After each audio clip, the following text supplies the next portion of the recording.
I'm the guy do it. All right. I think we should be good. Oh, yeah, set history. All right. So when should we start?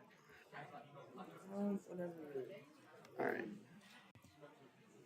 All right, so we're gonna get started soon. Until then, we made this video a while ago, so you guys can watch this while we wait 30 seconds.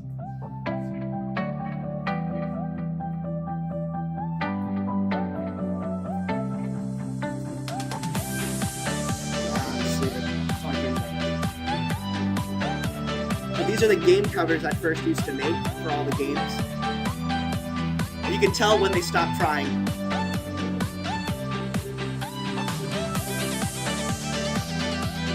So if this was Destination Deep Space, everybody would be so impressed right now. But we didn't keep making it year after year because it was too much effort. All right, so let's get started here. So I'm Howard. This is History of First Games. Oh, are we starting? Is it supposed to be now or is it supposed to be? I thought it was 9:50. All right, so yeah, we are starting now. So who am I? This is my 15th year doing FIRST, 12th year doing volunteering. I've been a lead robot inspector. I've been a CSA. I've been a whole bunch of different roles. I'm a member of the FIRST Hall of Fame committee as part of 359. I run a couple of off seasons in this region, like Brunswick Eruption and the New York City off season that I know a couple of you go to. I'm a scholarship winner, so you can too. And contrary to popular belief, I do not work for FIRST. I get that a lot. So here's just some photos. We're going to be going quick. There's a lot of games we got to get through. So we're going to talk about some of the old games, kind of how people strategize, played the game, some fun facts. So we're going to start with the first ever game before I was even born, Maze Craze. This was played on a 16 by 16 foot square covered in corn kernels. The idea was you had to collect tennis balls. There was an umbilical cord that was attached to each robot, and you played a 1v1v1v1. So this was before FIRST had this thing called alliances. And you can kind of see how, very humble beginnings. This was done in New Hampshire. Another fun fact here. This is the kit of parts. You can tell that this is kind of like their first time they're ever really doing stuff because right here, the Rubbermaid container is what everything would be inside, and they added that to the checklist at the very, very last moment. So moving ahead a year, things are starting to get a little bit more intense. First year, the robots were ever wireless. The whole strategy, a lot of teams had low, wide robots. There were a couple of balls on the ground. You had to move them into your goals. Moving forward, tower power. A couple of soccer balls. You had to toss it into a goal, the wooden goal in the center. The field was made out of wood. 3 teams would play at a time. So again, on your own, yourself, you were the only one. Ramp and roll. There was this giant ramp that you had to kind of speedway down. You had to bring a 4 or 5 foot ball to your goal. But this was also the first year that there was a FIRST national championship. And, FIRST was trying to expand itself and be a little bit more than just New England. So Hexagon Havoc, it started to introduce this aspect of human players into the game where they were seatbelted down to the stations and they would pass or toss balls into the center goal. So a lot of times, teams weren't, able to really just cap the goal or really get the ball to score. So what they instead did was they would pass it to the human player would throw it in.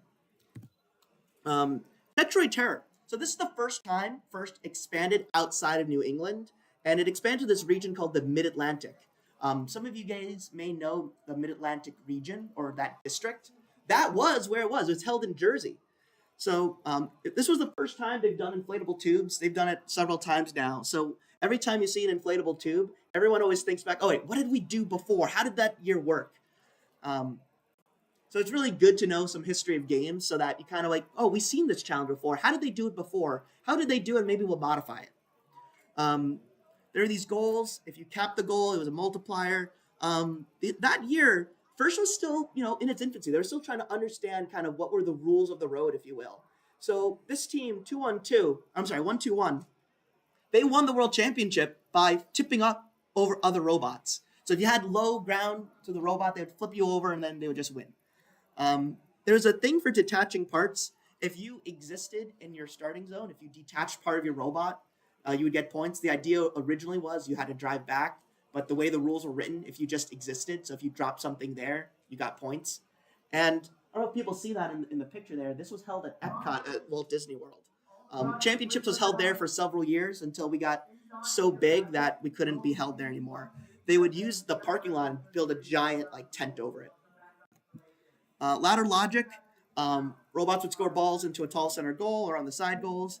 This is the year that all the team numbers got standardized. Before then, all the team numbers would change year after year, kind of like FLL, but I think FLL also started to standardize. So the way they standardized it was the alphabetic order of your sponsor. So if your sponsor began with A, you got a lower number. If your sponsor began with Z, you got a higher number. And then ever since then, the newer teams get the higher numbers, so on and so forth. We talk a lot about how we have different drives nowadays, but it wasn't until 1998 that we saw the first swerve drive. And it wasn't exactly, per se, the best or the greatest, but we also saw things like Omni wheels. And back then, swerve drive wasn't you just go buy it and get a box and you start building it. You had to make them on your own. So when 67 made these Omni wheels, they were making them on their own. They were fashioning them and creating them themselves. They weren't just a shop where you can go buy them. 1999 Double Trouble. This was probably the biggest shift ever in First, where they moved away from you playing on your own to you playing with an alliance partner. And a lot of teams were hooting and hollering that year about this is such a monumental shift. I don't want to have to play with a team that doesn't do anything, or I want my success to be dedicated by myself. But First kind of saw the future in a sense. They saw that if they changed to a partner system, teams were much more willing to talk and share about their robot. And evidently, it worked. Because even today, you go to a pit, you talk to a team, hey, tell me about your robot. They tell you everything about it. Before then, you would kind of have to watch what you were saying. It's like, yeah, we have 6 wheels, or we have a drivetrain, yeah. We weigh 100 pounds, I think. There's a King of the Hill style game. Scores can add and multiply. Again, we're going quickly through these years. Cooperation First. This is 2000, turn of the year.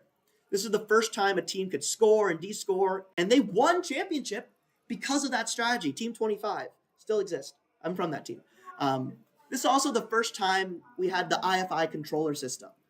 So we're starting to more and more standardize the controls of the robot, and First starting to realize there are a little bit of cracks in their rules. So this is the first time we're going to watch a video. So we're going to skip over here. So let's watch. This is a video of 2000. Here we go. Quickly down the field goes So again, they're balls. They're these goals. If you scored the balls in the goal, you get points. Red's red, blue's blue. The Heat Wave 312 now. Hold on. Did you guys see that? You guys see that robot? I'm going to go back. Watch how that robot over the drives. ramp goes the Gale Force 126. The Heat Wave 312 now loaded. Did you guys see it that time? It moves sideways. That's a swerve robot. So we're going to watch this a little bit. We're going to talk about it. And Chief Delphi. So they're grabbing arms and trying to throw it into their goals there. And you can see, right, a lot of these robots, they're very aluminum skeleton frame, trying to really still understand how to manipulate robots. Chief Delphi drops in a few. That's basically the whole game, so we're not going to do that whole stuff. So to kind of go back to this now. Swerve drive, 2000, right? Some teams are still struggling to get tank drive working, and this team made their own custom swerve drive, right? There's nothing there that's cuts other than, I guess, the wheel itself. They had to make all of that on their own. You can kind of see, they have tube, they have their motor on the swerve, they have a whole bunch of stuff, right? There isn't really any standardization just yet. So 2001 Diabolic Dynamics, they kind of moved away a little bit from just 2v2, but instead doing 4v4 or 4v0. Everyone is together on this match.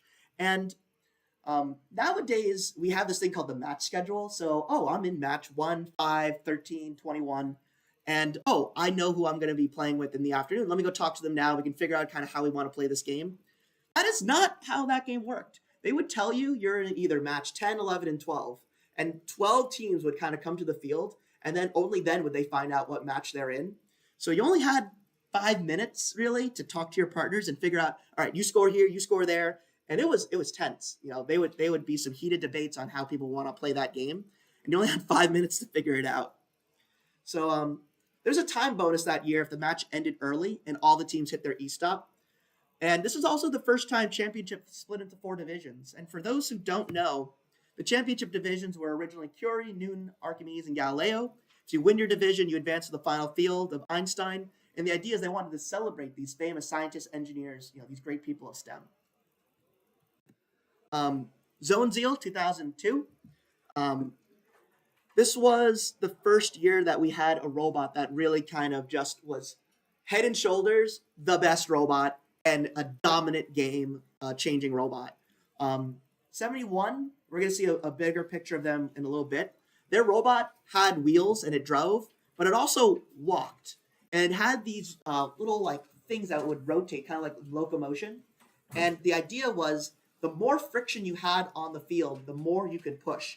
And if you had all the goals and you held on to them, you would just push forward and you would score the most points because by virtue of having the goals, there would be no chance of the other alliance having more points. So we're going to watch a video of this.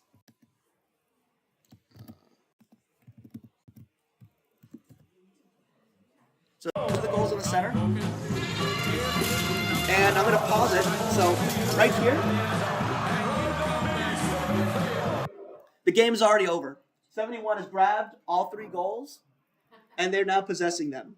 So we're 8 seconds into the match. The game's over. And you can see now they're pulling them in to make it harder for them to grab onto it. And their robots no longer driving right now. They've engaged their walking mechanism, which is just increasing the friction between them and the ground, and they're slowly inching themselves forward and forward and forward over the course of the match. And these other robots, they're struggling. They're desperately trying to push 71 back, and they can't do it. Right? They're doing anything they possibly can. So those wheels, they're just kind of floating, and they have this mechanism that just kind of walks them forward. And you can kind of see they're struggling. They're trying. But if you held all 3 goals, there was no chance that they could win. So we're going to let this kind of play out a little bit quicker. So again, they're walking forward a little bit more. There's an aspect of the game that the more zones you existed in, the more points you got. So they would throw these like tape measures all the way to the other side to try to get more points to be in more zones. So I hope that they do another wide angle. So originally, they were on one side, and now they pushed all the way over just by walking. And just by having that 51% of the game, they knew they would always win. Now they've won 4 world championships. People talk about 254 being dominant. No, these guys were the 254 before 254. So, that was the first year they really seen such a dominant robot. And that year, you were allowed to be taller than you were allowed to be wide. So what a lot of teams would do is they would start upright and they would fall down so they could be wider, and that was legal. You can't do that anymore. Now to kind of look at this picture, if you look at the bottom side, you can see the wheels, and they would use those wheels to drive forward to grab onto the goal. But on the top side, the one that's in the air, you can kind of see like these little bars that were filled with just friction material. It would come down and drop to the ground and increase the friction. And then they would have these 2 that would kind of work in locomotion of, one over the other to kind of crawl themselves forward. So 2003 Stack Attack. Again, this is 10 years already of games, and we're still like just breaking 2000. Stack Attack. There's King of the Hill ramp with stacking totes. There's an auto mode introduced. That was the first year auto was done. And kind of like what you would expect, the first time they introduced something, not a lot of teams did auto. But a lot of times, if you win auto, you win the game. That was definitely this year. There's a team, 111 Wildstang, also another great team, won world championships. They had this beautiful auto mode that essentially won them the game before everyone else got to drive. There was a human pressure switch to enable the robot. So during that in-between time, humans were allowed to go onto the field, stack up totes, and then they had to run back to hit their switch. And the thing is, if you didn't hit the switch in time, your robot would be disabled for the rest of the match. And I'm sure you guys probably guessed it. That definitely did happen. So there was a match where no robot drove because all 4 human players missed hitting the switch in time. So these were pressures. They had to stand on the switch.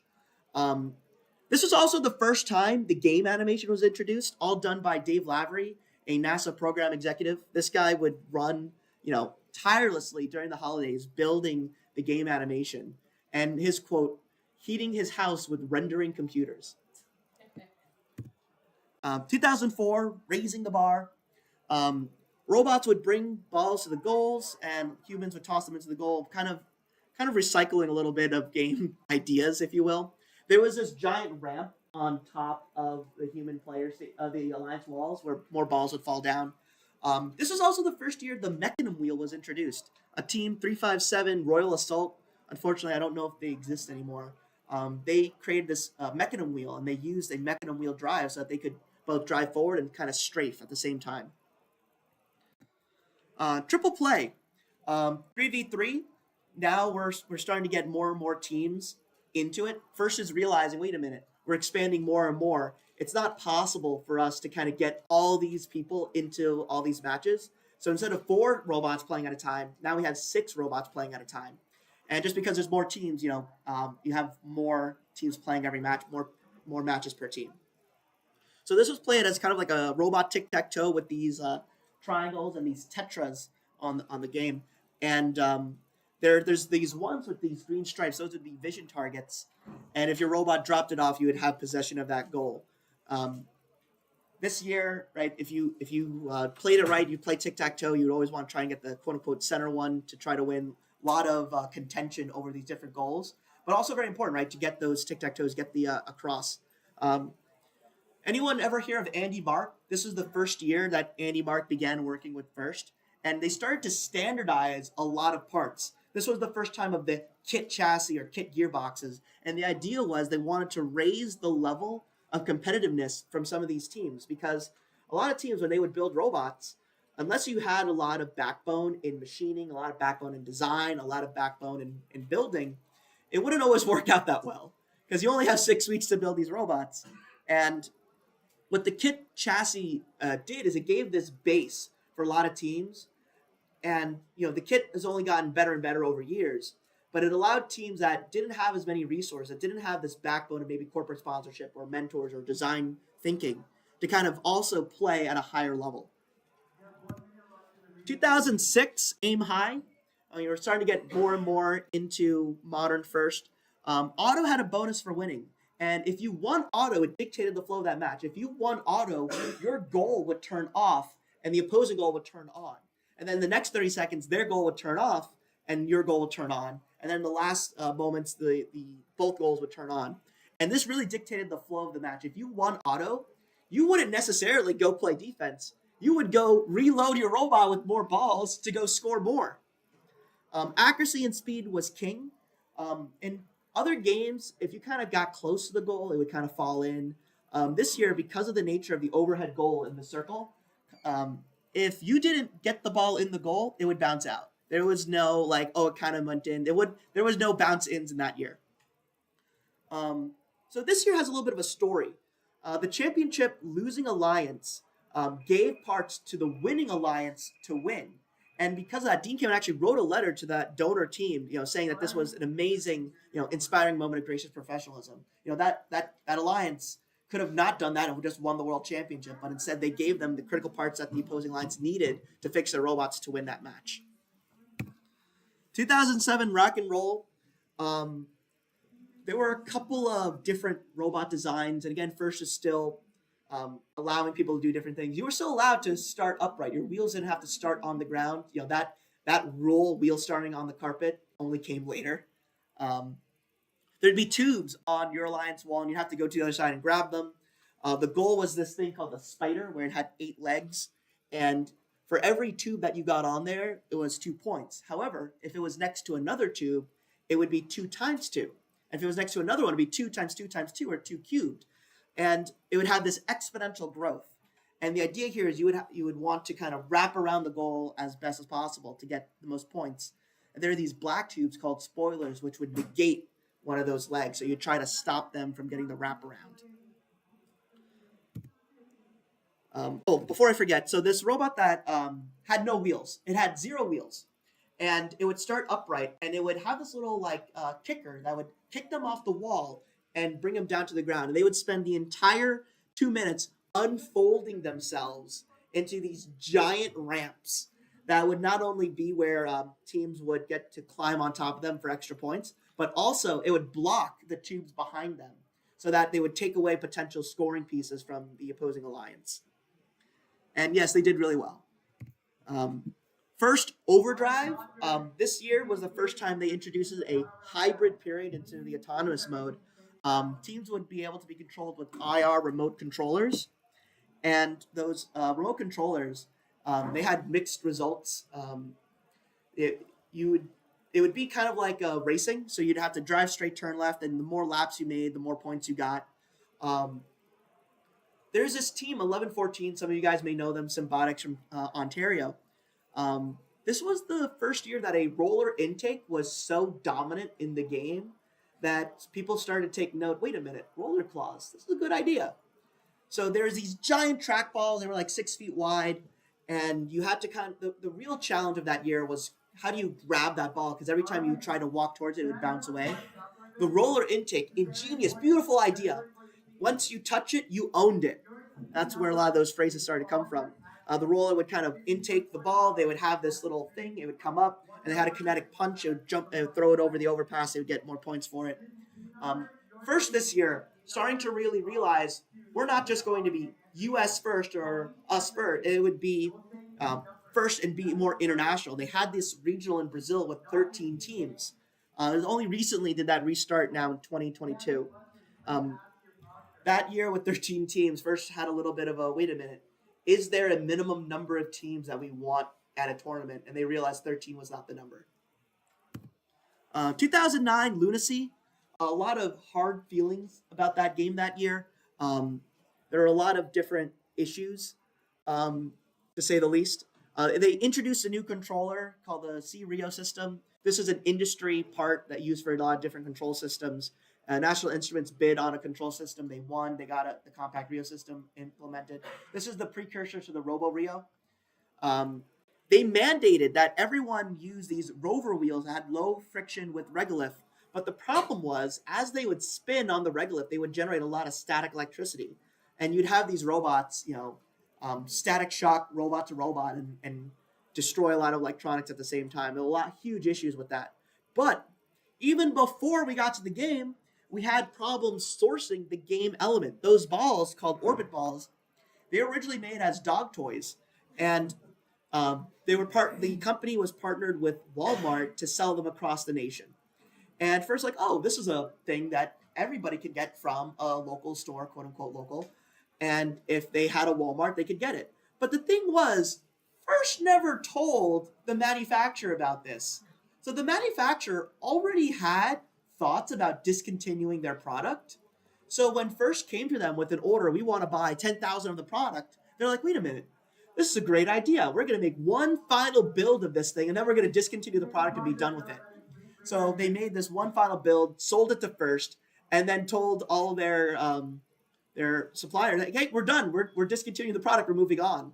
So when the game came out and people started to realize, wait, we need to get these orbit balls, everyone hounded every single Walmart they could possibly get to, every single store they could possibly find, and try to buy as many of these orbit balls as possible, to the point where there were no more orbit balls to be sold. There were no more being made. There were no more being sold in stores.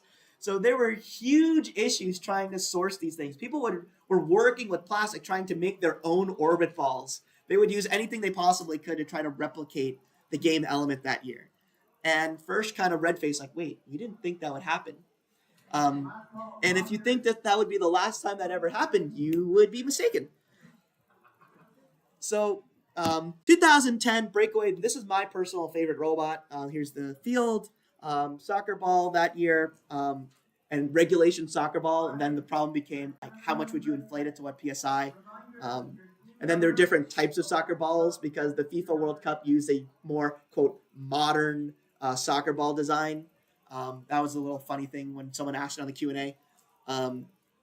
Elevated robot, if you were above the base of that tower, you got points. If you were suspended, you were a robot on top of another robot. Not many people chose to do that. First is now trying to take more steps to try to discourage behavior that they don't like. So pinning was worth 10 fouls. They would take 10 points away from you. So again, first is trying to stop people from doing things they don't like. So this year was the first year that they had this idea of a god bot or a robot that was just so dominant that you could not beat them. Um, there were other god bots prior, but this is the first time people started using that term. 469 had these ramps on their robot, and those ramps, the balls would come back on that overpass on top of the tower, and the ball would fall back onto the field. But 469 would do this amazing thing where they would just sit there and let the ball fall on top of them. And that year, you couldn't carry a soccer ball, but because it was in motion, it wasn't being carried. So the ball would fall on top of them, and they would kind of redirect it onto those ramps, and they would use those bumps to try to help energize the ball and redirect it into the goal.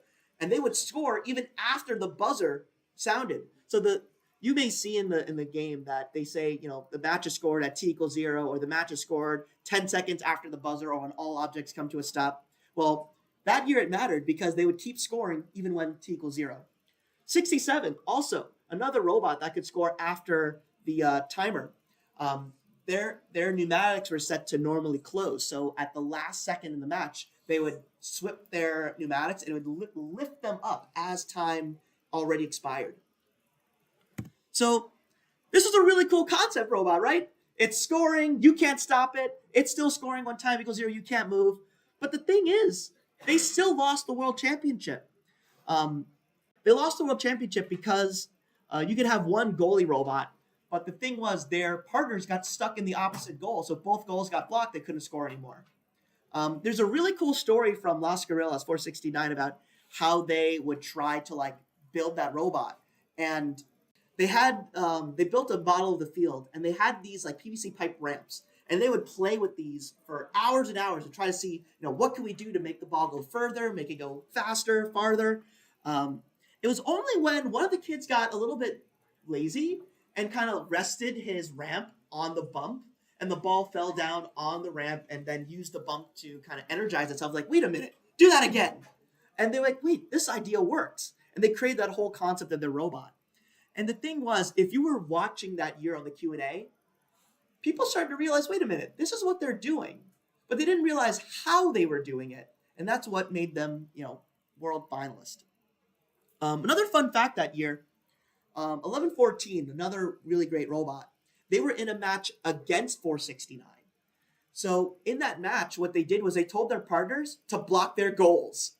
And you had 4 robots scoring on one alliance. And the idea was that they knew they were going to lose that match. They accepted that they were going to lose. But because of the way the rankings worked, they knew that they wouldn't lose as badly if they scored 0 points compared to them scoring as many points as possible. And they used that strategy to be ranked 1 to pick 469. Logo motion. This was a game of logos and motion. The game hint that year was the locomotion. So good luck ever trying to figure out what a game hint means. So there were these tubes. They would make the shape of the first logo.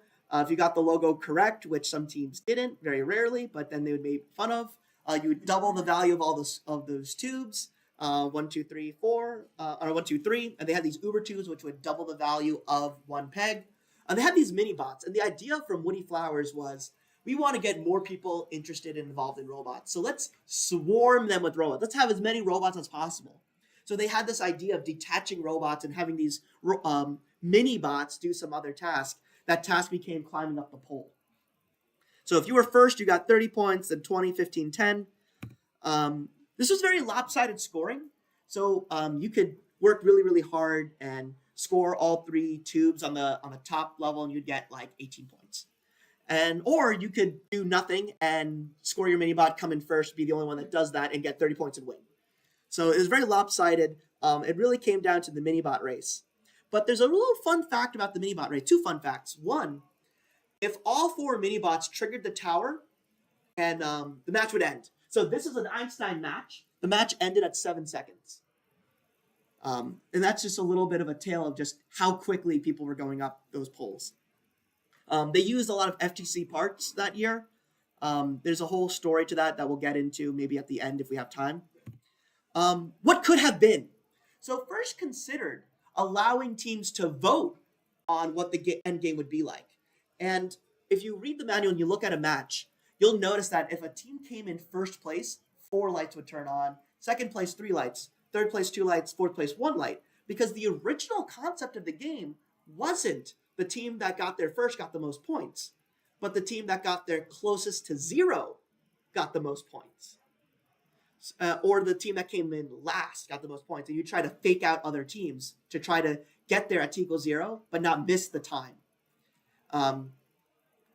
So FRC was going to let teams vote on this. And they later decided in that design process that they didn't want teams to have to change their whole concept or design mid-build season. So they instead made it the first team. But that concept of the last one to get there got the most points persisted in the coding. So you saw 4 lights. So you weren't first place. Don't worry, the scores didn't work out. 2012 Rebound Rumble.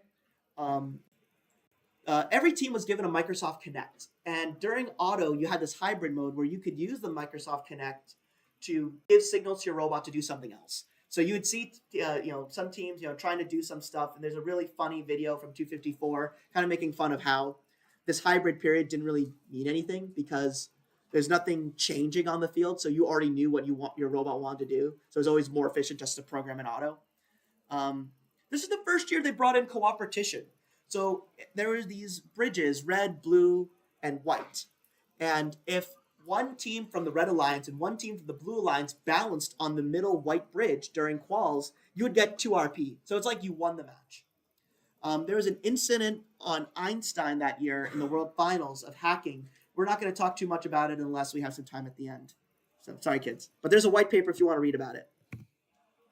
So in that game, they had this hybrid period. You get +3 for every basket. And a lot of teams made conscious choices about, instead of going for the top goal and getting 3 + 3 × 3 for 3 balls in your robot, they would instead go for the mid one and guarantee themselves getting those points in the mid goal. Because if you missed one basket on the top goal, it would still be the same points as getting all 3 in the middle. And some teams valued being more consistent. So this is the start where you start to see a split in qualifications and playoffs and eliminations, where it'd be 20 points for 2 robots, 20 points for 3 robots in quals, but that would shift to 40 points in eliminations. So you're starting seeing this divergence of how the game was played in quals and in eliminations. So seeding with cooperation, again, you would get bonus points if you got both a red robot and a blue robot on the cooperation bridge. So Ultimate Ascent, you had frisbees. They called them discs because frisbee is a copyrighted word. It's an intellectually protected thing. Again, 1, 3, 5, you would get scores doubled. Climbing the pyramid was one of the hardest challenges FRC has ever given, because those pyramids, there was no real easy way to walk up the side. There's no real easy way to kind of go from one to the other. It was one of the toughest challenges we've seen in FRC. And a lot of teams opted to not do it. And that's a perfectly valid strategy because, if I get a couple of high goal frisbees, all I need is 6 of them to get a high goal in the pyramid. But what a lot of teams did instead was, instead of focusing on the high goal, let's focus on the low goal. And what they would do is, since that's the end game, they would drive full speed into it and have these ramps. And because of that, they would kind of beach themselves on top of that low bar and off the ground, but level 1, and they would get 10 points just for driving straight. So you would do this, 5 seconds left, drive right into it. There's nothing else you can do for more points. So these are frisbees. They have really, really cool aerodynamic properties. So what teams would do is they would full court shoot. There were a lot of teams that their entire concept was, we're just going to shoot from the start of the match all the way to the end. And they would start in their feeder. They would go to their feeder stations, be protected in there, so you couldn't play defense on them. And they would just shoot the entire match, frisbee after frisbee after frisbee, into the goals. And it was hard to try to stop them because once they're set up, you can't touch them. They're in a protected zone. But you would try to block them, but you can only be so high.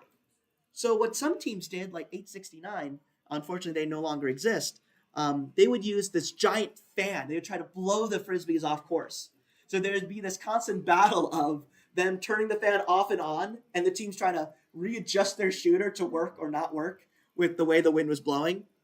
They had this T-shirt that they would use at one point to try to help funnel the cone of air. So always wondered what happened to that T-shirt. Aerial assist. This was one of the widest open fields that FRC has ever given us. And the idea was there were these zones, and your robot would possess zones. And if you were in different zones and you scored the ball, you got more points. This was the first time there was randomization in the field. During autonomous, one side of the field would have a hot goal, and there were these retroreflective signals on the field that would flip, so that your robot could use some sensors to try to dictate what side of the field was hot. And if you got the hot goal, you got more points for it. Most teams instead just, if it was hot or not, I got more points. But some teams were really, really clever with it. Some people call this game aerial assault because of how hard robots were getting rammed. Because there's no game elements in the center and you want, there was a lot of high-speed ramming. There were so many rules and Q&As just because of robots-robot interactions. This is the only year where mid-season FRC said we're going to add another referee into the game just to help watch for fouls. And, oh man, it was painful that year. Some people would opt to pass the human player. The human player would throw the ball over the truss to get 10 points and pass to the robot. Being down a robot hurts because if you were just down one robot, you would never get that third zone. You would always be short on every cycle. Teams would get into these large pushing battles, and it would almost be like robot chicken of like how hard could you push your robot and their robot until they would pop their 120 amp main breaker. So there would be matches where these two teams would just be going at it, and then all of a sudden they stop because one robot popped their main breaker. There was some information the field would give you to help you understand what zones you were in, and it was very critical understanding how the field was giving you that information and using that information to score more points. So to really drive this point home, there's nothing on the field except for those four corners where there are these low goals. If you drove yourself into those corners, you would be very, very safe. It was a very key point where people would shoot from because there's no way to dislodge you from that location. If I push you in, you're only going toward the field goal or to the side border. So a lot of teams would opt to shoot from there. 2016, you notice we may have skipped the year. That game was so trash it got recycled. 2016 Stronghold. This is one of my favorite games, and this is kind of the what some people call like modern day FRC, where they're starting to standardize a lot of rules. They're starting to standardize ranking points. They're starting to standardize how the game is being played. So this year they were working with Disney to try to come up with new game designs and new concepts. And this is what they landed on, a medieval style game. And, there were these defenses that would change. You got to decide what defense you were going to put up against the opposite alliance. One of the defenses was by audience selection by whomever was louder, which never really made sense to me because larger teams would obviously have a better way of winning that. But sometimes people would like rally against defenses, like sing for Sally for the Sally port. So there were a lot of different ways you could score. By crossing a defense, you got 5 points. You can only do that twice, though. If you scored on the tower, you got 2 or 5 points, depending if it's low or high. But very, very important in qualifications, if you got a breach or a capture, you would get a ranking point. So if you did certain things in the match, you would get the ranking point. And you have to do it as an alliance because it's a lot easier, obviously. And FRC withheld the concept of we can change the game during World Championship because World Championship's a harder game. So they would actually change what the amount of boulders you needed to score to get the capture ranking point. This year they added more divisions at championship. There were 8 now, and this was one of the largest championships that people have gone to. I remember this was the only time that when I was flying home from St. Louis that they offered me a free trip to Houston, $100 day credit, and a trip back home to where I was going the Monday after. And sometimes I kick myself. I should have taken that free trip to Houston. Pneumatic wheels. So there's this thing called Robot in 3 days, and a lot of them use pneumatic wheels to help traverse over the defenses. There's a lot of people talking about, the pneumatic wheel solves the game. And because of that, when there's a part that helps you win the game, everybody wants to buy that part. And there were such huge demand for pneumatic wheels that there were supply chain ripples on that one part. There were people who like used wheelchairs or electric wheelchairs that use pneumatic wheels.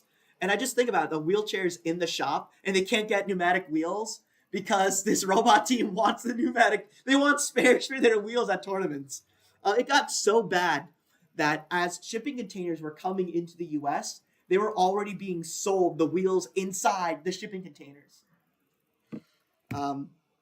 Qualifications versus elims. So there's a really fun story, well, fun depending on how you look at it, about 25. That robot was designed to seed well, not particularly score well. And what that meant is almost every tournament they went to, they were ranked 1. But they would only score in the low goal. So they would do well, they would always be ranked 1. They would ensure that they got to pick whomever they wanted to, and they would win in their district. They would win in district championship. But when they got to the world championship, yeah, they seeded well. But the problem was they could never catch up from that deficit of the low goal versus the high goal. Another fun fact for those 694 fans here, Curie was a full reverse sweep. Every lower seed won their match. 694 was the 8th seed. They won their division. They made it to Einstein that year. Anyone from 694 here?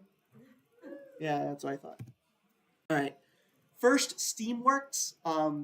This was another game helped by Disney with the steampunk concept. There were these human player airships in the middle of the field. First time ever humans were on the field.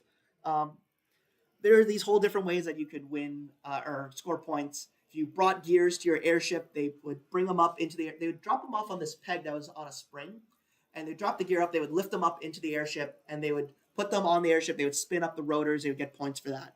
And then there was this fuel thing that people forgot about. So 2017, there were a lot of disjointed points. And to really illustrate that, I made these two graphs. If you look at rotors, you can see immediately that the maximum on that graph is 180. If you look at the fuel graph, you can see immediately that the maximum is 60. So I could spend the entire tournament entire match scoring fuel, and the most I'll ever get is maybe 60 points. Or I could do a couple rotations of gears and get at 120 points. So obviously, majority of teams went to do the rotors because it was worth more points, and the fuel started to become more of a tiebreaker. That was a really hard challenge because there was no backboard for the fuel to hit into. There was just this circle in the X plane. So the fuel would have to fall into it. And to kind of really give you a concept of how much harder it was, if you think about a basketball game, how many times do they use the backboard to score the basketball? Imagine every time they use that, they wouldn't get points. So a lot of fun facts about that game that year. There were huge supply problems about one of the game elements that people didn't always care about, but was really, really important. So let's talk about the gears. So the gears were made from a shop not too far from the AndyMark headquarters in Indiana. So AndyMark would get orders for the gears, and then they would literally call up their friend, hey, we want 1,000 more gears, and then they would make them. They would drive over, pick them up, sell them. First originally told the suppliers that fuel would be a much more important part of the game, that a team that was designed to score fuel would be able to score 100 pieces of fuel on their own. But later on, First changed the concept of the robots. They made them smaller. And because of that, the amount of fuel that a team could hold drastically lowered and changed the way that fuel worked. And because of that, AndyMark made such a huge order of fuel that they did not know what to do with it. So they started using it as packaging material. So today, if you buy from AndyMark, you may get some fuel in your order. They also would give it out for Halloween. Building the field was hard. And as someone who built that field multiple times, I had never before valued every single nut, bolt, screw, because if you did not have any one of those, you just couldn't build it. Because every single nut, bolt, and screw mattered. Week 1, they were trying to build the airships, but First had an error in their documentation. And they, instead of being whatever feet it was and a quarter, so let's say it was 10 feet and a quarter inch, it was actually 10 feet, 9 inches and a quarter. So everybody was off by about 9 inches. So they frantically told all of the tournaments that were happening that week, by the way, hey, your airships are in the wrong location. Pick it up and move it 9 inches. And as expected, people were not happy about that because the airships were already built. How do I just pick this up? So some teams had to kind of like rebuild it or shift it over. Some places got lucky that as they were building it, they did some measurement checks. First Mid-Atlantic was very lucky. They checked it and realized that there was an error in the documentation, so they built it in the right spot. There were huge supply issues getting parts of the field. That first quote said, "We spent so much money on this game that we have not a single dime left to spend.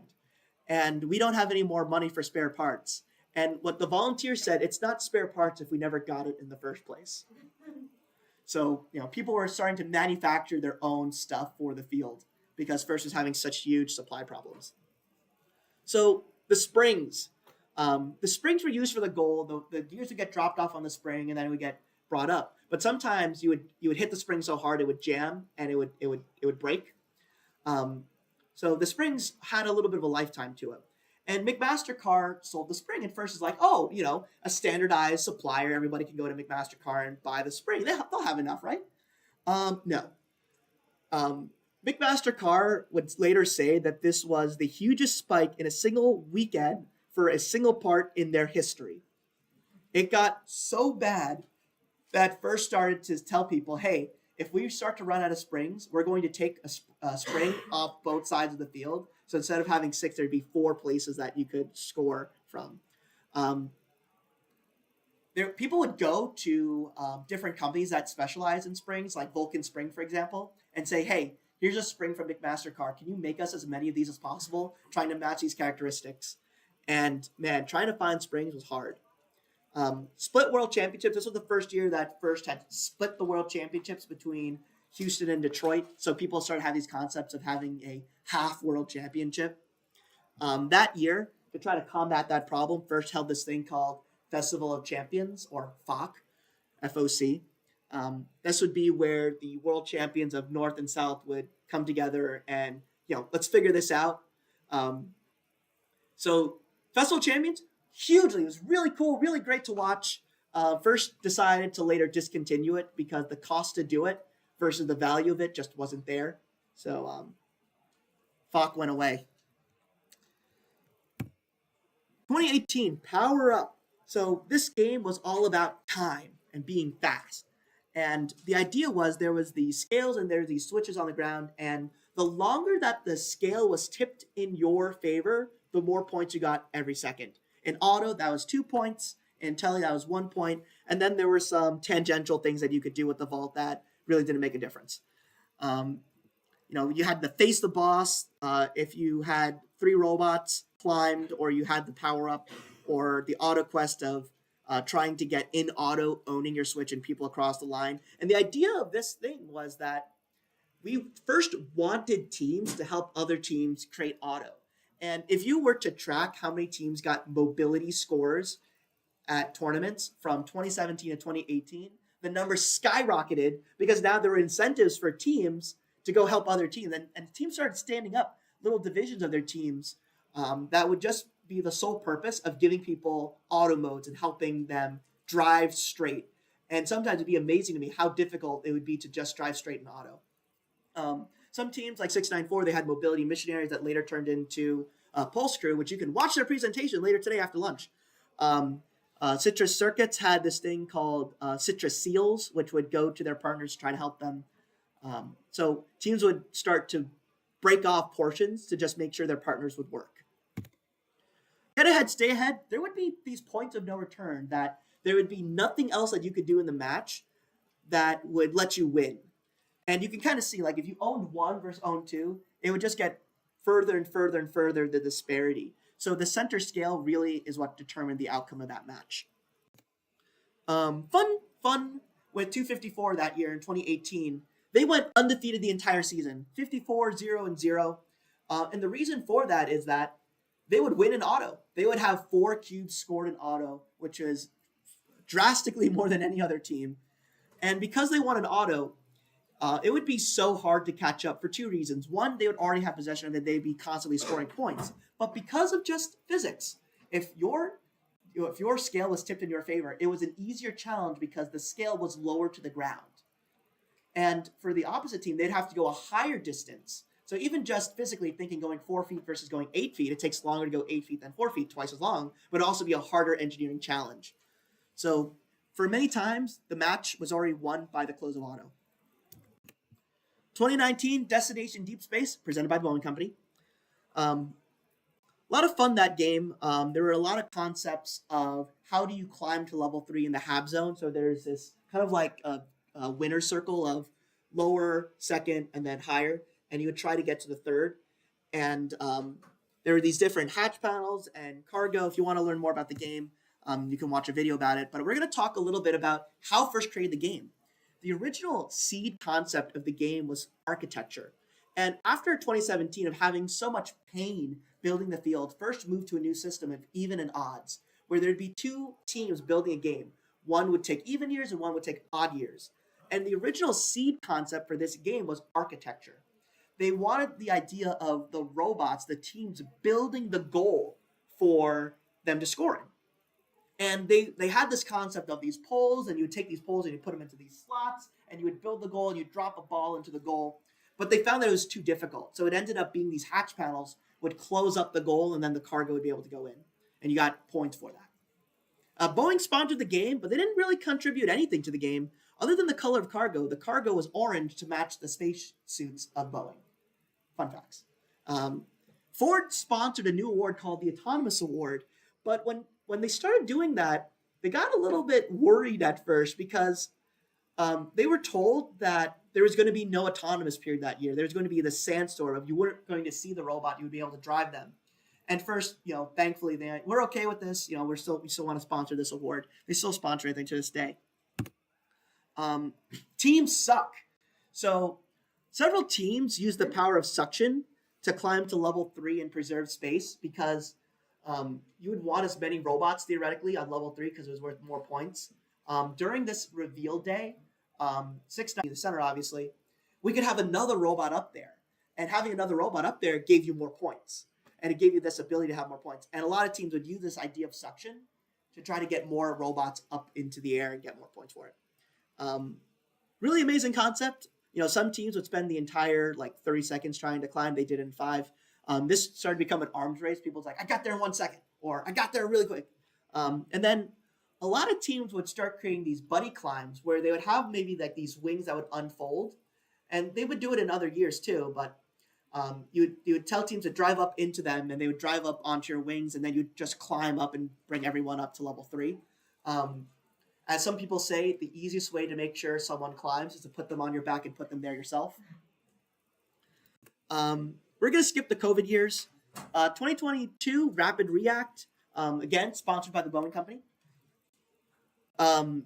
This was a lot of kind of air themed. There was a bump between the hub and the scoring table. A lot of people discounted that bump at your own peril, and many teams like 694 would fall down on it.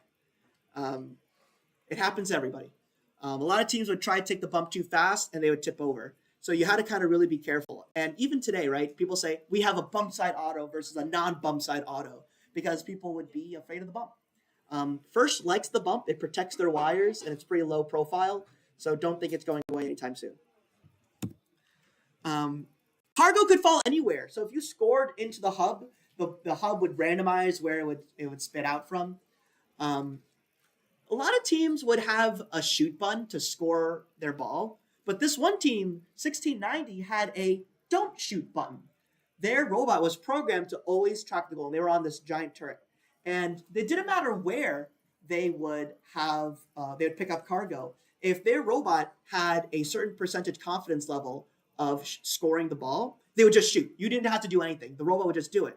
And the coolest thing about it is they would be driving at the same time. So they were moving and shooting. So they would have to take into account the vector in which they were moving and the vector in which they were shooting. And they would use a tensor analysis to try to figure out what the proper calculation and trajectory to score the cargo was. 5-ball auto was the gold standard because that was basically the most you could do.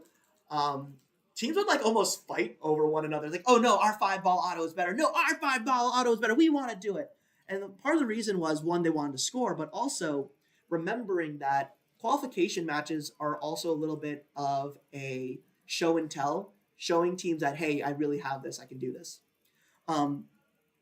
There was this climbing thing. You can climb low, mid, high, and traversal. And this one robot, 4907 from Canada, had this jumping robot. They spent almost their entire build season coming up with this concept with springs and air, that their robot would jump up and spring up into the air and lock onto the traversal bar. And that's how they would climb in, matter of less than a second. Amazing concept robot. Really cool if you got to see it. There's video out there if you guys want to see it. Really amazing concept. First, when they saw it, they're like, this is amazing. So we're starting to come now to today, and we're also running out of time. Charged Up, presented by Haas. Glad to know that everyone, they were rested because they were charged up for the matches. Scoring, you guys probably know this because a lot of you guys played this game. The duality of scoring, cubes were easy. Sometimes a little too easy. First, didn't think it would be that easy because a lot of people treated the cubes as like balls and just, roller intake, shoot it out. Cones were a lot more challenging because they could come in many different ways that you could find it on the field, and then you'd have to score it. And first was very important. They were very key about having the cone be on top of the peg. For a while, they were trying to figure out how they would do automated scoring. And then they said, forget this. This is too much, too complicated. And then they did human scoring. So that would be the people who would be in a tablet live scoring the match. Supercharging.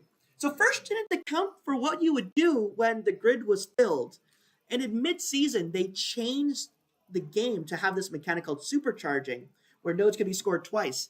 And there was huge uproar from the community because teams would change how good their robot was, for better or worse, between the weeks to championship just because of that one change. And first started to realize around week 4, when it was the first time a grid got completely filled, that, wait a minute, this is going to happen more and more and more. And so they had to figure out a way to make sure that matches just wouldn't end up in ties, so they created supercharging. A lot of people weren't too happy about it because first didn't reserve that right in the manual, but they just did it anyway. So, first they're trying. Batteries had never been pushed harder than in 2023. A lot of the teams that won championship, they won championship because they were faster. And if you ever talk to Team 71's head coach from Team Hammond, there are 3 things that they say are the most important thing on any robot. Does anyone want to guess what those 3 things are? Quickly, because we're running out of time. Just shout it. No? Kinda. It was the drivetrain. So that was the first thing. Anybody want to figure out what the second thing was? Kinda. It was the drivetrain. And anybody want to guess what the third thing was? Drivetrain. So the reason why a lot of those teams won the World Championship was they had 12 motor swerve. Swerve was clearly the best drivetrain that year, but they would have 2 drive motors. Now, while the top speed of those robots were probably negligibly the same between 8 or 12, it was the acceleration that was so much quicker and allowed them to get from point to point a lot faster. First banned it for several reasons. First was starting to get a little bit worried, a little bit iffy on those high-speed collisions from robots with 12 motor swerve.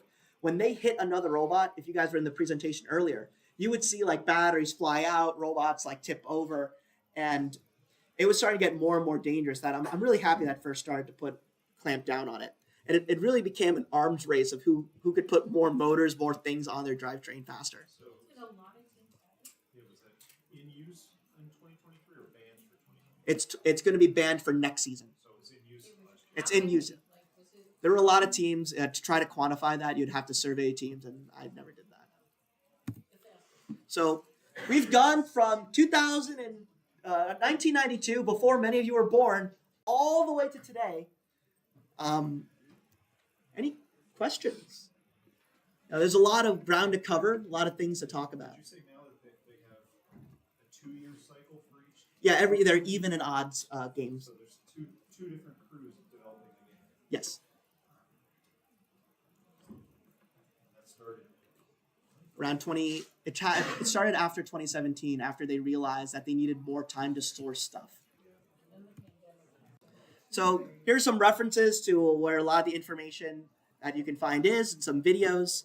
Couple of things to remember when you guys build your robots: keep it simple, focus on a few things, and know the value of what you're doing. Kind of like the fuel, if you're going to spend the entire match scoring 20 points, it might be worth spending 10 seconds to score 40 points. And thank you guys. That's it. If you have questions, you can come meet me down at the well. Otherwise, have fun, everybody.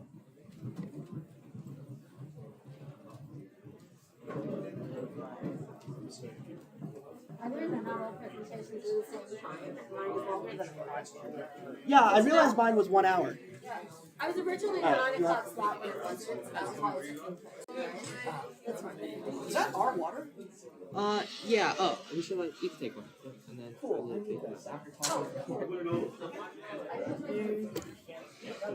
It was this weird thing where if you were using the latest firmware, you were susceptible Innovation to lab, right? other people trying to log into your robot and doing like denial of service. But the weird thing was, if you were in like this middleware, you were immune to it. So some robots were just immune to it, and some robots weren't. And they did it on Einstein to try to expose, hey, first you really need to take a look at this, and then nothing really happened. But yeah, it really messed up. What do you call it? It messed up Einstein.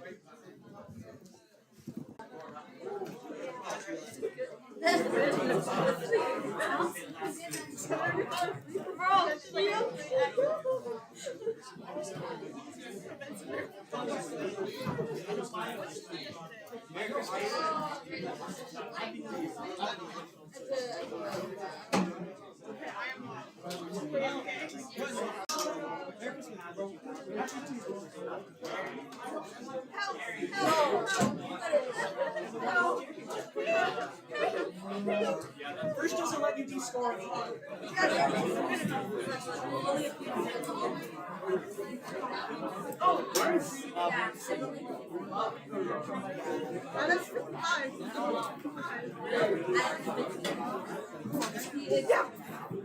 It's rare.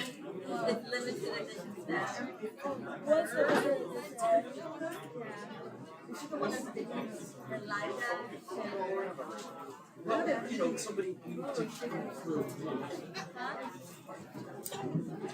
Shiver of the Sister? Oh my gosh.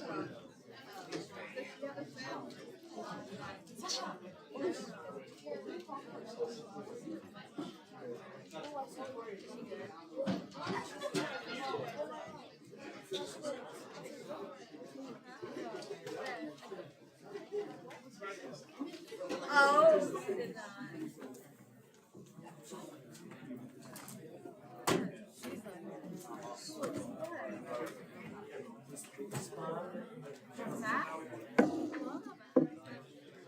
did I say that?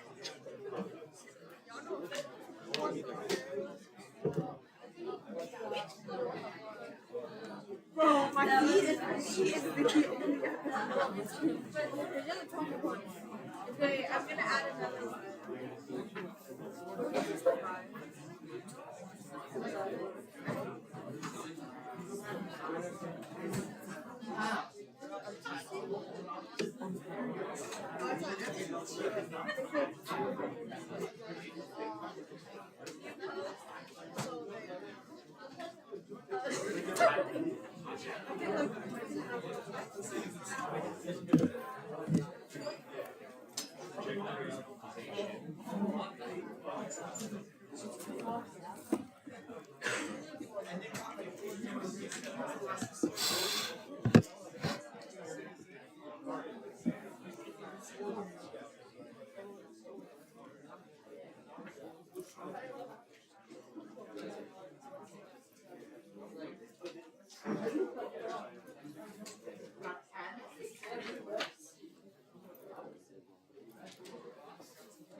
All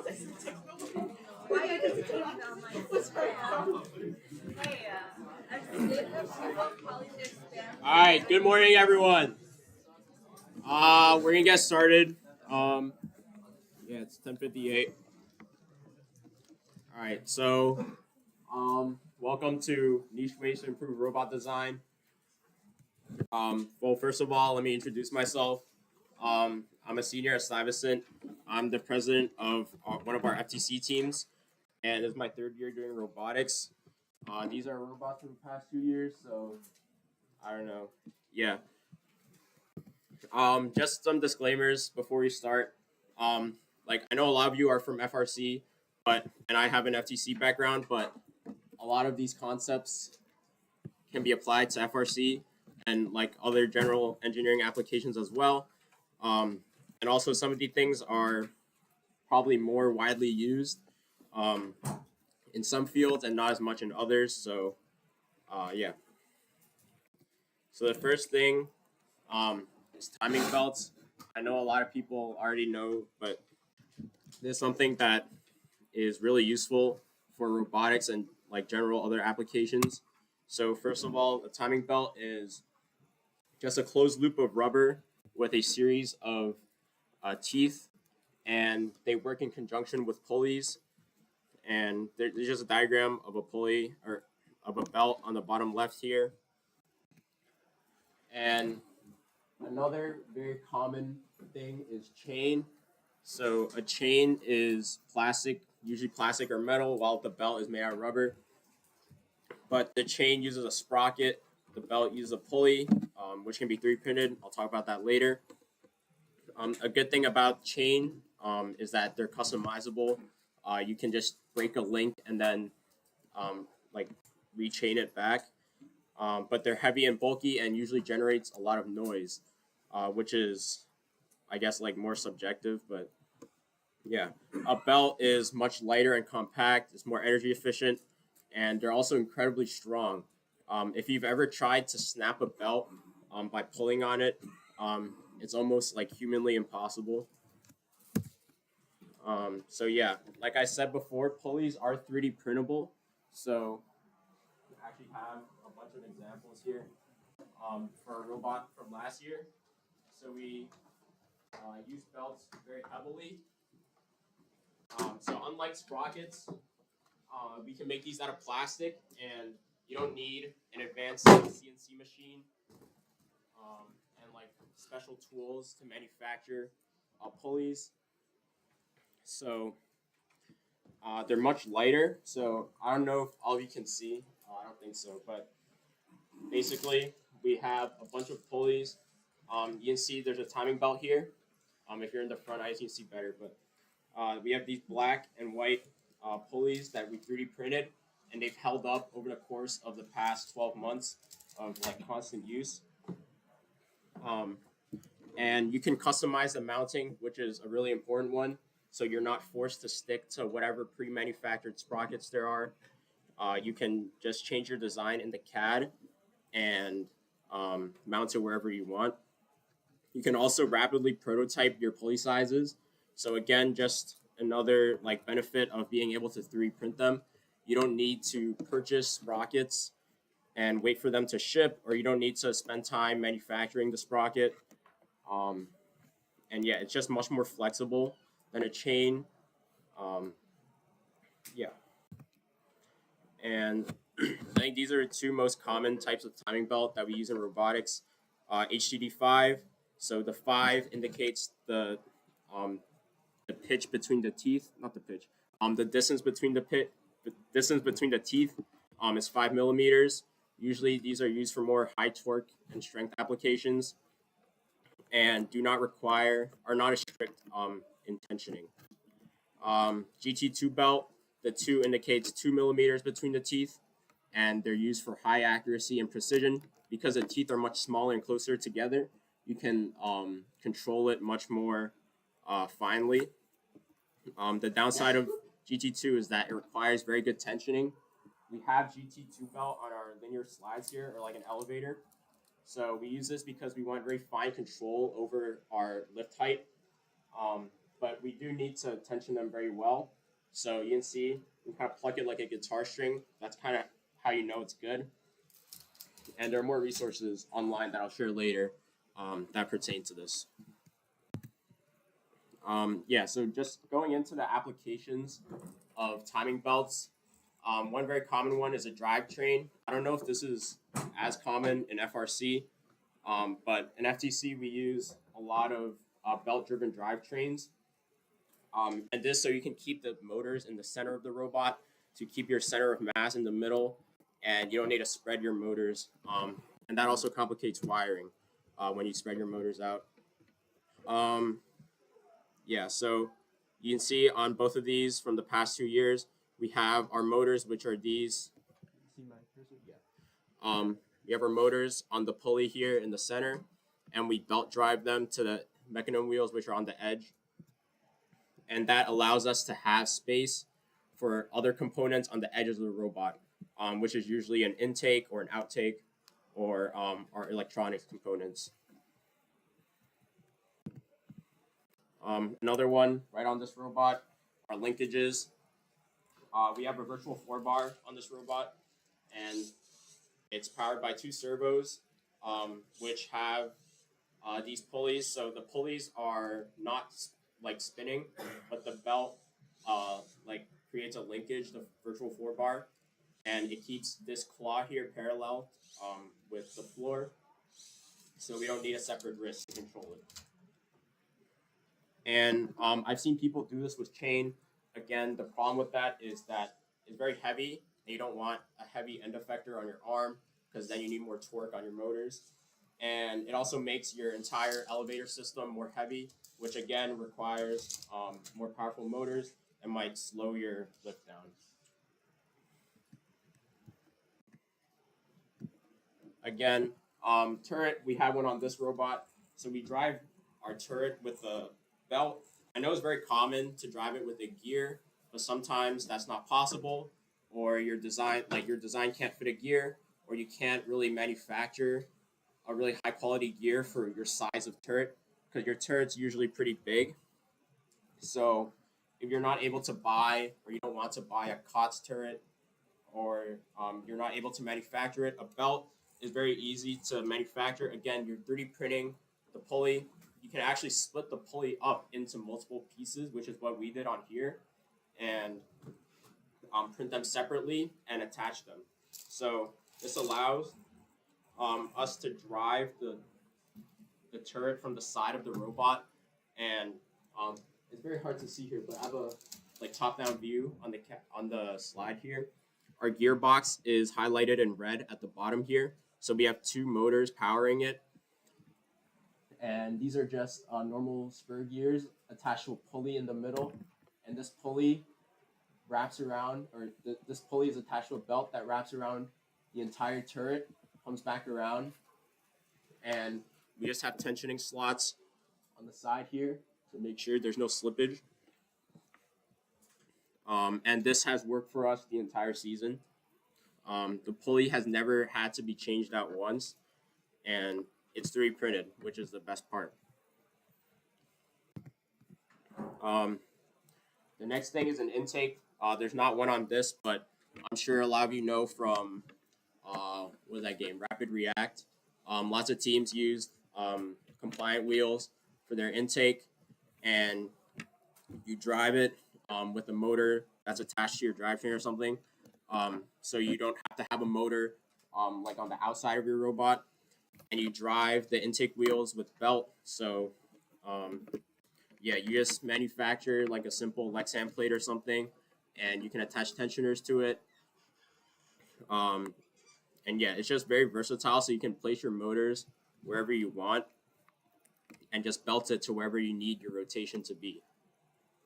And some teams actually use a gear drive to power their intake. I think it's more flexible to use belt, which is a good thing because you can change the gear ratio and stuff. But it's definitely less compact because your gears are usually pretty small, and they're in a set size. But your belt is gonna require tensioners and intermediate parts, so it does take more space. But I think the flexibility is worth it. It ultimately it depends on your situation. And like I mentioned, you can use belt to drive linear slides and elevators.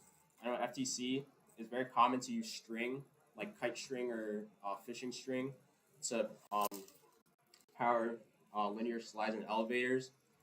We found over the past few seasons that string is actually very easy to snap, even if they're rated for like 500 kilograms. And like these lifts are like 10 pounds at most.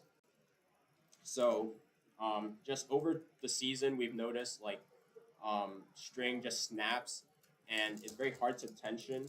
You're gonna need springs at the top, and you need to string it multiple times over the course of the season.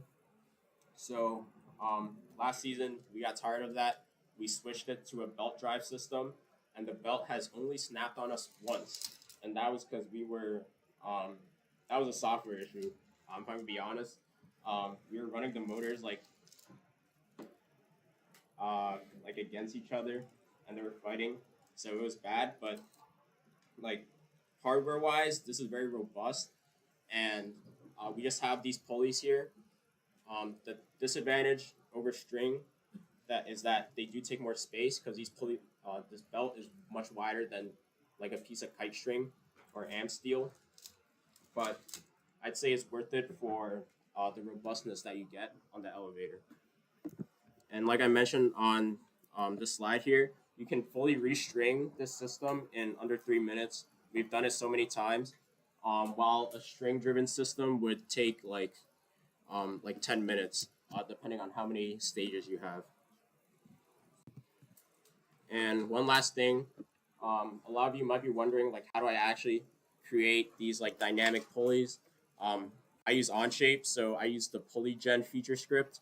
So you just go on this link and add the feature script. I guess it won't load right now, but for those of you who use Onshape, you just add the feature script to your thing. I have it linked on here, so if you have the link to presentation, you just click this later.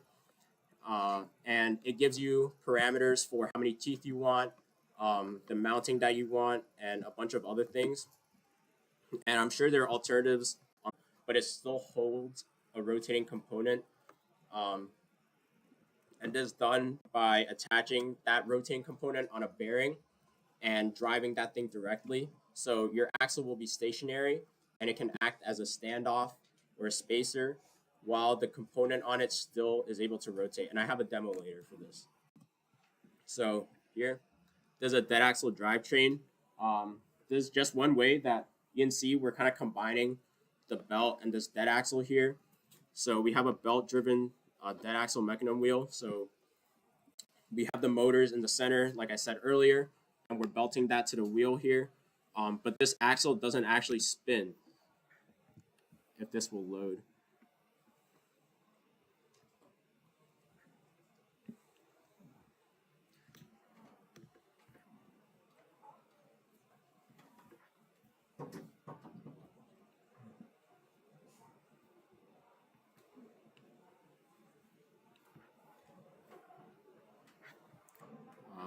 Okay, while we let that load, I'll talk about other uses for it. Intakes and arms are very common components that you want to flip up and down or rotate, and but you also want another component that rotates on it. So you have your whole intake assembly. I've seen a lot. I've seen a lot. I've seen a lot of intakes like that flip up and down the entire assembly, but you also need your compliant wheels and or your circle tubing, whatever sucks in the game piece, to actually rotate. So you have the entire intake assembly sitting on a bearing that will allow it to rotate without affecting the rotation of the axle. And the rotation of the axle is actually used to power your compliant wheels or whatever.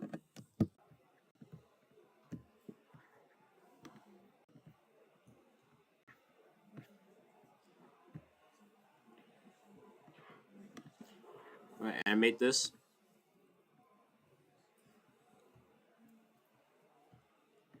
You can see this axle here, this shaft, this hex shaft is not rotating while the entire wheel is able to rotate, and that's because the wheel is attached to this bearing here, and the bearing is allowing it to spin independently of the axle. And this pulley here, it's the same concept. You can drive it with a belt from somewhere else. And there's actually another something. So you have a dead axle and you have live axle. So you can combine them and have a zombie axle. So that's just like to say you're able to rotate the shaft and the wheel at the same time. And in this animation, they're actually rotating in opposite directions. So you can kind of think how that can be applied to a lot of different things.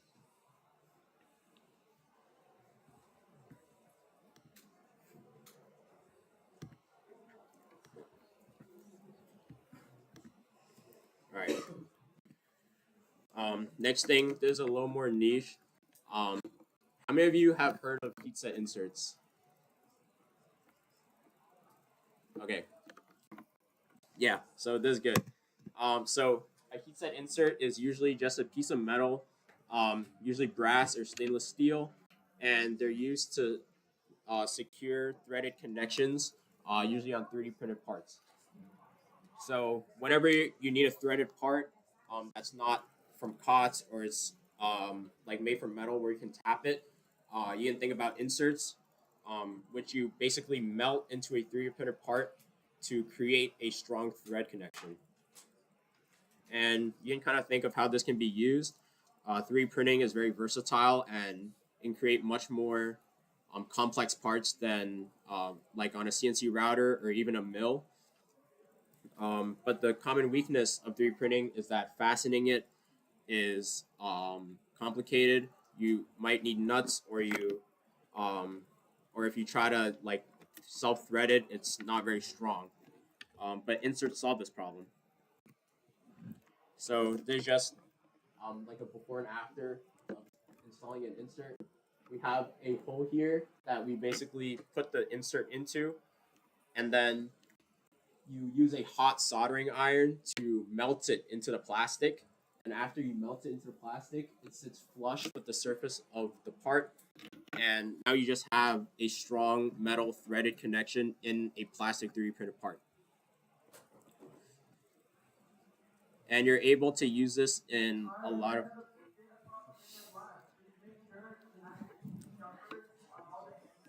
Yeah. Okay, you're able to use this in a lot of applications. So think about where you would otherwise need a nut to fasten something to a 3D printed part. You can use the threaded insert and you can eliminate the nut on the other side. Just some reminders. You need to oversize your holes for the inserts. So if you're using like a 4mm screw, you want to oversize it so that, because the insert is the thread plus some thickness to for it to actually set in. So usually it's by 1 or 2 millimeters. It depends. So you oversize your holes so you can actually set in the insert. As always, exercise caution while using soldering iron, and only melt your inserts in a well-ventilated area because you're essentially melting the plastic in the 3D print. So use a fume extractor, use a fan, don't breathe in the fumes. And going in with this, you have a lot of other things that you can make like sit flush. Yeah, so making things sit flush. I know it's very common to use socket heads in robotics, socket head screws, but there are actually other common types of screws like flat heads. So the flat heads, because they have a flat top, you're able to make them sit flush in a part. They're more compact, it looks nicer, and you have more flexibility when designing. So one way is to countersink your holes, and this can be done in CAD, in Fusion 360 with the hole tool. It's built in. In Onshape, you can use a chamfer tool on a hole. And other CAD software I don't have much experience with, but I'm sure they have a way to create these holes because they're very commonplace in engineering. So countersinking is essentially creating a cone-shaped divot in a hole. So usually without the countersink, your hole would just be like a full cylinder that goes up. With the countersink, you kind of attach a cone to the top of it, so you can see how this screw could fit perfectly within this divot here. And some other types are just counter boring and drilling. So instead of just the countersink being a cone, you can add like a bigger cylinder on top. So if you're very adamant about using like socket head screws, you can have a counter bore, and your socket head screw will then sit flush completely with the surface of your part. I just don't really use it that much because this requires more space in your part, and when you need intricate parts, you don't really want to waste space using a socket head when you can use a much thinner flat head. And there's an extra one. You can actually counter bore like flanges on your bearings. So there's a very similar concept to how you counter bore a socket head screw. We noticed that with the flange bearings that we use, you create like the flange could sit like 1 millimeter deep inside the part, and then after that it would sit flush with the surface. And we have this example from this year, and it looks nicer. You can save space, and you can actually you're able to fasten the bearing in with like an external part here instead of having it stick out and have the risk of popping out if you're not fastening it securely. And to actually create these countersinks, counterbores, you can 3D print countersinks with no issue usually, because the angle is not very steep and it's not over a very big area. You can print the conical shape upside down and it'll still work. For machine parts, you have two options. You can either cut the hole first and then do the countersink manually on a drill press, or a more refined way is to cut the hole first and then keep your part on the router and have a chamfer end mill and programming into your cam, so your chamfer end mill will go in and do it. It's going to be more accurate because it's a computer controlling it. But yeah, it depends on your situation if you have access to the countersink end mill or like a CNC router. And like I said, this is very versatile, so you can use this on all parts of your robot. This for you to decide. For us, we use it a lot on our pulleys for our belts. So we mount our pulley onto a mount, like something that we mounted onto a shaft, and we use flathead screws for this. So your pulley does not have screws sticking out of it that might cause issues when it's rotating.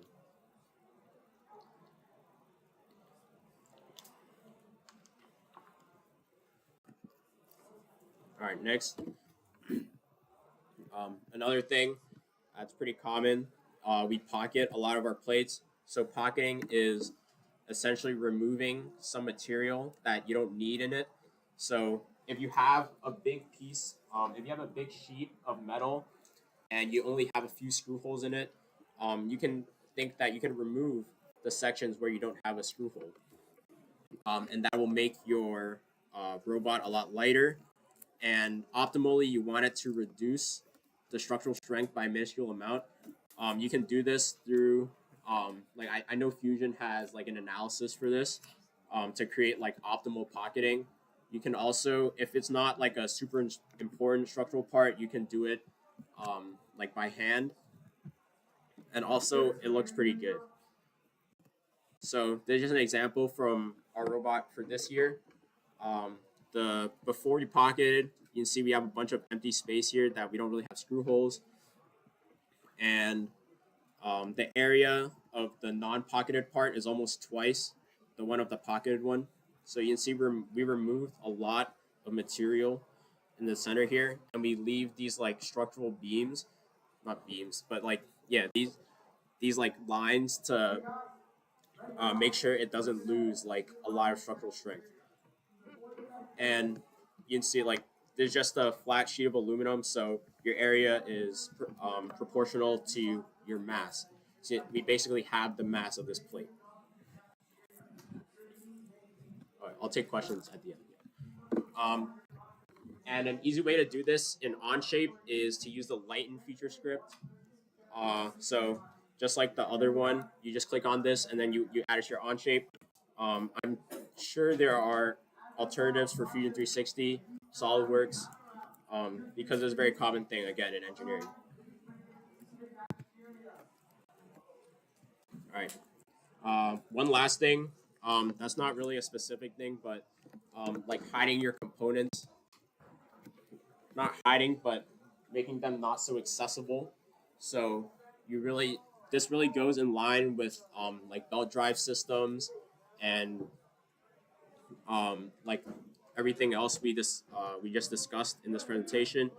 Um, you don't want to have your motors, you don't want to have electronics hanging on the outside of your robot. You want to put them where they're secure and they're not like able to be hit by another robot on the outside. So when you're in your CAD and you're designing, it's always a good idea to consider from all angles, like if a robot like rammed into me from this angle, like what parts would be in danger. And you never want that to be an electronics part. You don't want it to be a motor, because that could just disable your entire robot. So there's no shame in hiding your components. Make 3D printed housing, make guards. Yeah, don't make things stick out. Some food for thought. Like, don't put your power switch, don't put your wires on the outside, or have a sleeving to protect them so they're not like as fragile. And yeah, everything I mentioned earlier. So we hide all our control like processing stuff in the center of the robot. So we have nothing like sticking up, nothing sticking out. Everything is covered by aluminum plates.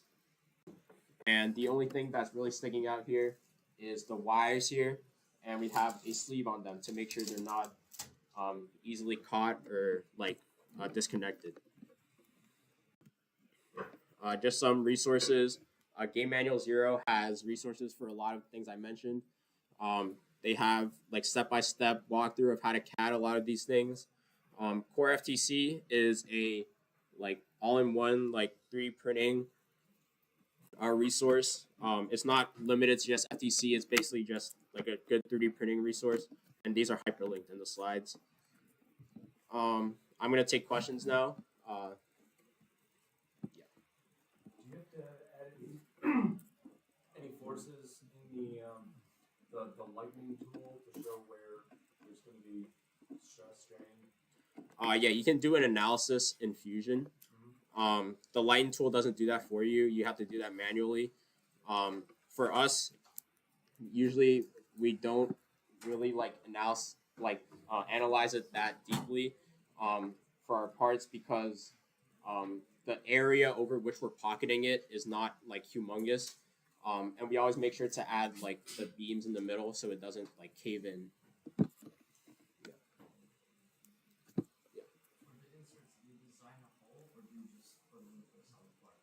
No, yeah, you design a hole that's oversized for the thread that you're using. So if you have a 4mm M4 screw, you want to oversize it to like 6mm so that you can actually put in the insert and then melt it in. And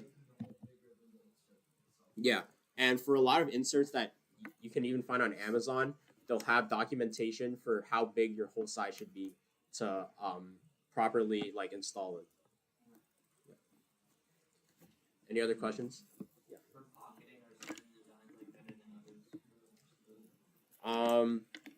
Yeah, I mean, like hexagons are pretty strong, triangles are pretty strong. When Fusion does the analysis, they usually do it in like weird, like non-regular shapes. So I'm sure there's like a mathematical component to it. I haven't really done the research on that.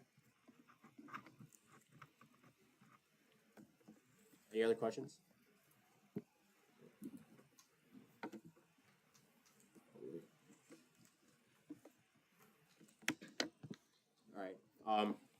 kind of sped through the slides. So if any of you are curious, you can come up and feel free to like ask me questions individually about our robot and other stuff. But if there are no other questions, I think that's the end of the presentation. Thank you for coming.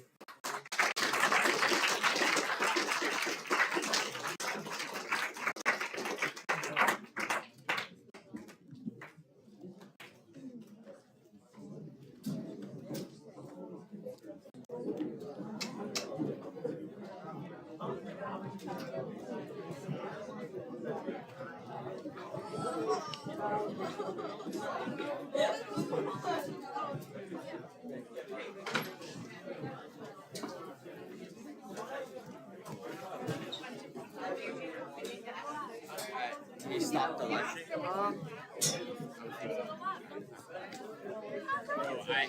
I thought I was gonna run out of time, so I cut a lot of time. Alright, there you go, stop it. Also, no one could like see this commercial. No one could see this besides like people like